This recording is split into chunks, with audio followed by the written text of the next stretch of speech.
having reservations and have concerns about PLG, you're not alone. That was something I had a lot of concerns about and fear. And I did a lot of reflecting. I'm going to talk to you more about my experience. Hey, it's Gary, 3 times head of growth. Today, I'm going to talk to you about my fear when I was running the PLG motion.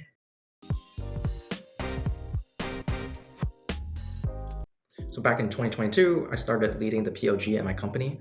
And during that time, PLG was a big trend in tech, and a lot of VCs are pouring money into SaaS that were investing in PLG, the PLG motion.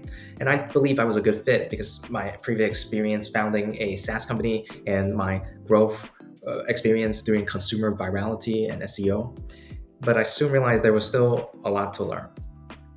And one of my main concerns was really meeting PLG revenue goals. And our objective was to make sure that PLG, the motion, is self-sustainable. And our sales team was going up market towards bigger enterprise customers. So it was on PLG to help disrupt the market, create a lot of brand awareness, generate the buzz against our incumbent, our competitors. And so hitting some of those sales numbers was a little tricky because we're giving the tool away at first. So it was hard to wrap our head around that. And we had to figure out the whole journey for the customers because we're selling compliance automation. And it was not something that most people understand. So teaching customers about compliance was already hard. And we had to guide them through the various paywalls and advanced features. And so we could pitch the sale to them. Getting the team on board on this was definitely difficult and tough, and because folks felt like it was very uncertain and they didn't feel very comfortable with that. Especially trying to sell free, that didn't really make sense. So I started talking to our customers to deal with some of the anxiety my team were having and some of the doubts I had leading. And I used the superhuman onboarding process, and it gave my team and I more confidence. And just by talking to the customers, we learned a lot. We learned and how we can improve the product, improve the way we sell, think about our pricing and packaging.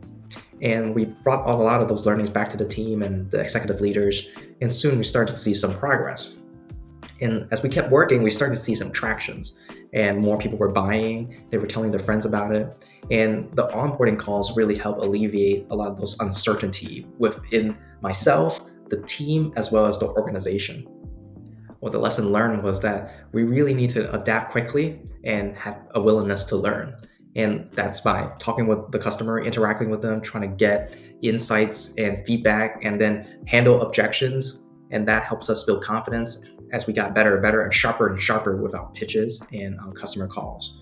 And we took those feedback, we also improved the product and the user experience, and we share all those learnings to the leadership team so we could foster a lot of those alignments. And so we faced my fears head on by just talking with the customers and continuously improve. And that built that PLG strategy and helped the company drive success. And just doing things that didn't really scale at first, talking customers one-on-one, gave us the confidence to overcome our fears. Follow me on growthwithgary.com or feel free to subscribe here to learn more about how to execute PLG, lead and operate and launch and be successful in SaaS.